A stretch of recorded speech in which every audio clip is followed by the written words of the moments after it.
जय श्री राधा रानी सरकार की, जय श्री कृष्ण भगवान की, जय जया एकादशी व्रत की। मंदिर शिवंशी वाले महात्मा यूट्यूब चैनल की ओर से हम आप सभी भक्तों का हार्दिक अभिनंदन करते हैं। आज हम आपको माघ मास के शुक्ल पक्ष की जया एकादशी व्रत के संबंध में सारी जानकारी देने जा रहे हैं।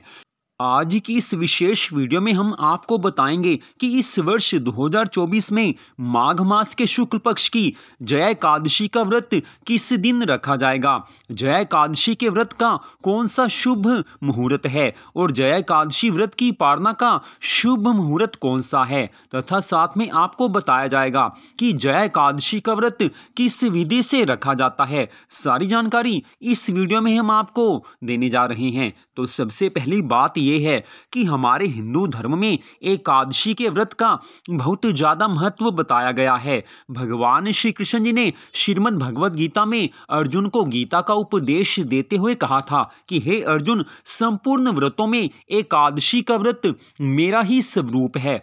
अर्थात हमारे हिंदू धर्म में जितने भी व्रत हैं उन सब में से एकादशी का व्रत सर्वश्रेष्ठ माना गया है। एकादशी का व्रत रखने से मनुष्य की सभी मनोकामनाएं पूरी हो जाती हैं, दुख दूर होते हैं। और इस समय माघ मास का पावन समय चल रहा है और माघ मास के शुक्ल पक्ष की एकादशी को जया एकादशी के नाम से जाना जाता है।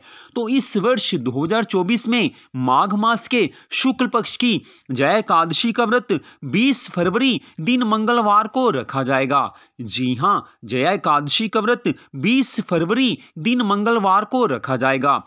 एकादशी तिथि का आरंभ 19 फरवरी दिन सोमवार को सुबह 8:49 पर हो जाएगा और एकादशी तिथि की समाप्ति 20 फरवरी दिन मंगलवार को सुबह 9:55 पर हो जाएगी। तो हमारे हिंदू धर्म ग्रंथों में स्पष्ट बताया गया है कि एकादशी का व्रत उसी दिन रखा जाता है जिस दिन सूर्य उदय होने के समय एकादशी तिथि हो। श्री गर्ग संहिता ग्रंथ में श्री राधा रानी सरकार ने स्वयं कहा है कि एकादशी का व्रत उसी दिन रखा जाता है जिस दिन सूर्य उदय होने के समय एकादशी तिथि हो। तो इस कारण जया एकादशी का व्रत 20 फरवरी दिन मंगलवार को ही रखा जाएगा। कुछ लोगों से गलती हो जाती है, इस कारण हम आपको बार बार स्पष्ट बता रहे हैं कि जया एकादशी का व्रत 20 फरवरी दिन मंगलवार को ही रखा जाएगा। तो अब हम आपको यहां पर बताने जा रहे हैं कि माघ मास के शुक्ल पक्ष की जया एकादशी के व्रत की पारना का शुभ मुहूर्त कौन सा है।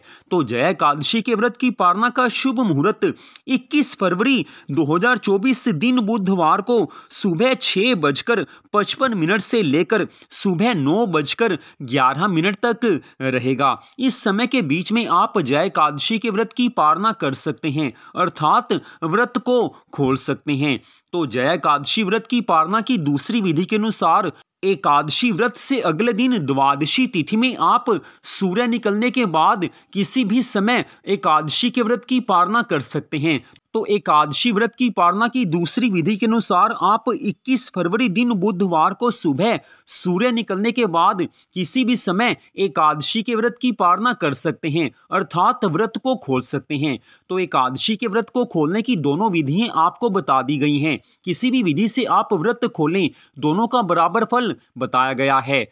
तो अब हम आपको यहाँ पर बताने जा रहे हैं कि माघ मास के शुक्ल पक्ष की जया एकादशी का व्रत किस विधि से रखा जाता है। सारी जानकारी हम आपको यहाँ पर देने जा रहे हैं। तो जिन भक्तों ने जया एकादशी का व्रत रखना है उनको ये चाहिए कि जया एकादशी व्रत से एक दिन पहले अर्थात 19 फरवरी दिन सोमवार को सायंकाल तक भोजन कर लें। सायंकाल के बाद भोजन नहीं करना चाहिए। जो भक्त किसी मनोकामना को लेकर जया एकादशी का व्रत रखने जा रहे हैं उन्हें इस नियम का पालन अवश्य करना चाहिए। दशमी तिथि को सायंकाल के बाद भोजन नहीं करना चाहिए।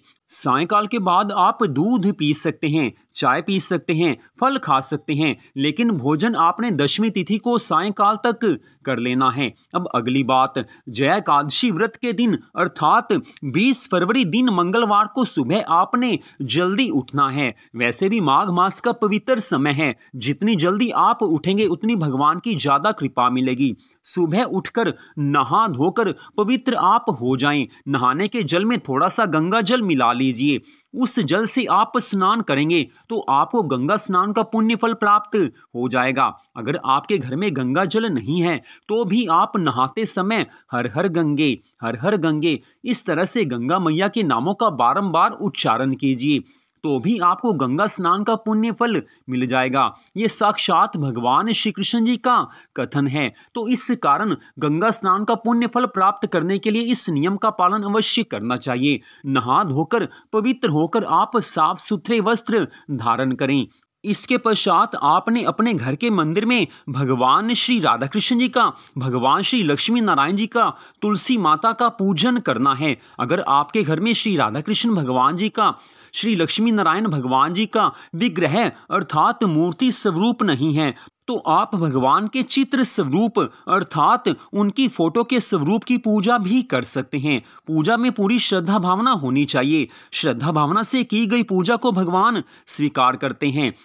भगवान की पूजा में आप धूप, दीप, फल, जल का प्रयोग कीजिए। तुलसी दल अवश्य ही पूजा में होने चाहिए। भगवान के श्री चरणों में तुलसी दल अवश्य अर्पित करने चाहिए।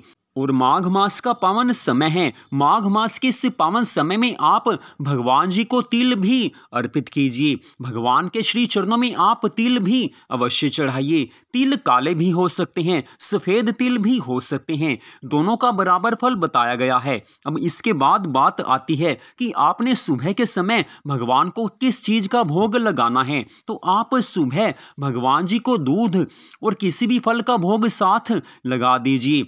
इसके पश्चात आपने भगवान जी की आरती करनी है। आरती में अगर पूरा परिवार साथ हो तो बड़ी अच्छी बात है। अगर पूरा परिवार साथ नहीं है तो आप पूरी श्रद्धा भावना से भगवान जी की आरती कीजिए। इसके बाद बात आती है कि जया एकादशी का व्रत हो या किसी और एकादशी का व्रत हो, उस दिन श्री विष्णु सहस्त्र नाम का पाठ करना बड़ा ज्यादा शुभ माना जाता है। और एकादशी के व्रत के दिन श्रीमद् भागवत महापुराण की कथा को सुनना या उसका पाठ करना भी बड़ा ज्यादा शुभ माना जाता है। और एकादशी के व्रत के दिन ही श्रीमद् भगवत गीता के किसी भी अध्याय का पाठ आप अवश्य कीजिए या उसे आप सुनिए, तो भी आपको भगवान की पूरी कृपा मिलेगी।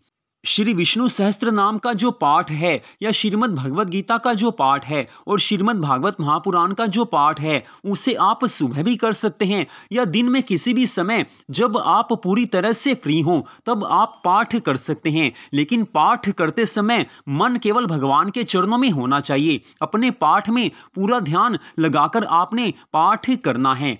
अब अगली बात आती है कि जया एकादशी व्रत के दिन सायंकाल में भी आपने पूरी श्रद्धा भावना से भगवान का पूजन करना है। सायंकाल को आपने विशेष रूप से भगवान के समक्ष दीपक जलाना है। अब अगली बात आती है कि जया एकादशी व्रत के दिन आप किस चीज का भोजन कर सकते हैं, आप क्या चीज खा सकते हैं। तो जया एकादशी के व्रत के दिन अगर आप भोजन करना चाहें तो आप एकादशी के व्रत वाला भोजन दिन में एक समय कर सकते हैं। एकादशी के व्रत के भोजन में आप सामक के चावल खा सकते हैं, सामक के आटे की रोटी खा सकते हैं, सिंघाड़े के आटे की रोटी आप खा सकते हैं, सामक के चावलों की खीर बनाकर आप खा सकते हैं, आलू की सब्जी भी खा सकते हैं, पेठा भी अर्थात कद्दू भी आप खा सकते हैं। इसके बाद बात आती है कि आप एकादशी के व्रत के दिन साबूदाने की सब्जी बनाकर भी खा सकते हैं, साबूदाने की खीर भी खा सकते हैं। लेकिन इनमें से जो कुछ भी आप खाएं उसे केवल एक बार खाना है। जी हाँ, जया एकादशी के व्रत के दिन आपने इनमें से जो कुछ भी खाना है उसे आप एक बार खा सकते हैं। बाकी समय आप दूध, चाय, फल ले सकते हैं। अब अगली बात आती है कि जया एकादशी के व्रत के दिन आपने सारा दिन भगवान जी के मंगलमय नामों का जाप करना है। कोशिश यही कीजिए कि सारा दिन भगवान के नाम का जाप मन ही मन चलता रहे या आप मुंह से बोलकर भी जाप कर सकते हैं। अगली बात आती है कि जया एकादशी के व्रत के दिन में आपने रात्रि में भगवान की प्रसन्नता प्राप्त करने के लिए रात्रि जागरण करना है। रात्रि जागरण में मध्य रात्रि 12 बजे तक भगवान जी के नामों का जाप और संकीर्तन किया जाता है। भगवान की कथा भी आप पढ़ सकते हैं या कथा आप सुन सकते हैं। लेकिन अगर आप रात्रि जागरण करने में समर्थ नहीं हैं किसी कारण से आप रात में नहीं जाग सकते क्योंकि सर्दी का समय है, तो आप रात को जिस समय भी सोने लगें उस समय भगवान जी के नामों का जाप करते हुए आप सो जाएं, तो भी आपको भगवान की कृपा से एकादशी के व्रत की जागरण का पूरा फल अवश्य प्राप्त हो जाएगा। तो इस तरह से आपने जया एकादशी का व्रत रखना है और अगले दिन आपने जया एकादशी के व्रत की पालना करनी है, जिसकी विधि हमने पहले ही आपको बता दी है। तो मंदिर श्री बंसी वाले महात्मा यूट्यूब चैनल की ओर से इस कथा को सुनने के लिए आप सबका हार्दिक धन्यवाद। भगवान श्री राधा कृष्ण जी की, भगवान श्री लक्ष्मी नारायण जी की, तुलसी माता की, जया एकादशी व्रत की अनंत कृपा सदा आप सब पर, आपके परिवार पर बनी रहे। इसी मंगल कामना के साथ जय श्री राधा रानी सरकार की, जय श्री कृष्ण भगवान की, जय श्री लक्ष्मी नारायण जी भगवान की, जय तुलसी माता की, जय जया एकादशी व्रत की। जय जय श्री राधे, जय जय श्री राधे, जय जय श्री राधे श्याम।